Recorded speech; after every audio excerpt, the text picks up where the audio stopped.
Good morning everyone, this is your Ate May, ang nag-iisang ate na IT1B. Today, later day ay kay Christmas Day na, so yes. See you later guys. Ano kani? Ipakita sa imong cute smile, be. Hi, ako na. Today, it's raining guys. Nawam na sila kong bata.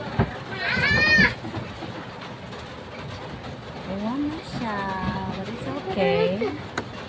Everyone, I'm back again and today ang akong sister kay nag-start na og luto hinahinay for the preparation sa Christmas later. Here she is. Gisapot ni siya but yeah, thank you for visiting us. Ako nga walay kwarta pa ita. Sige lang, ihala sa aron. Kanay sa ni nga phone, uy mo tinaw magkalit.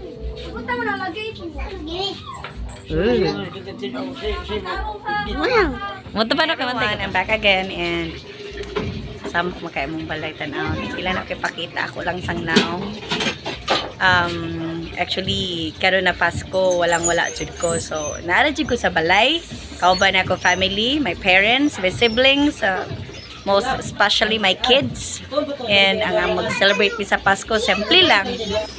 San siya inenta na sila sa akong tabi ran ha. Thank you. Sa lain na sa na video later. Christmas, ano lang din siya.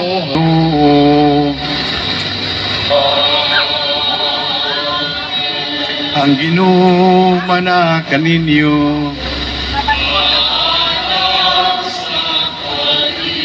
Ibayaw ang inyong mga kasing-kasing.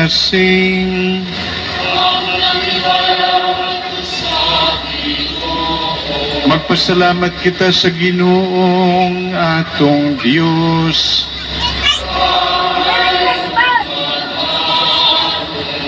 Santos nga man Diyos nga tunhay ug makagagahom sa tanan. Angig matarong kayod na magpasalamat kami kanimo kanunay ug sa tanang dapit pinaagi ni Kristo among Ginoo. Kasi mao ang pulong na walay sinugdan ug walay katapusan sa katingalahang pagkahimong tawo. Muna na mo trip sa Christmas. Hi! These are my family. Natulog na ako isa ka kids, so kanila ako gwapong anak ako yung vlogs. Tapos ka makapirlat.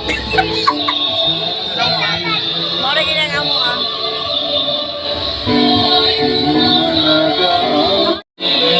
Papa.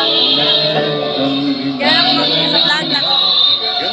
Kit-kit kaya mga guys, so I hope madungog ako ninyo.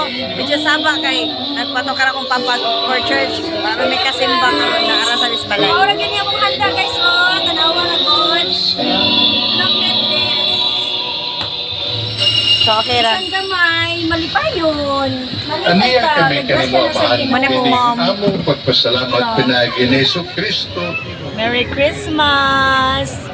Wala na mo ko nakita na fireworks dire yung sound maninako, uy. Christmas everyone! Kita sa balay, wala man kita nakita nga kuan karon kini yung fireworks kaayo good. Magta na ta sa fireworks ganiha nya. Kamay ra si kayo man sad pwede matapos to karon, di ba? Because kanang gidili man na and pwede na siya makaso and makapapiso. So, manang okay lang. Basta kay happy ta sa Christmas. Kauba lang atong pamilya, mga anak, na, you know. Merry Christmas, everyone.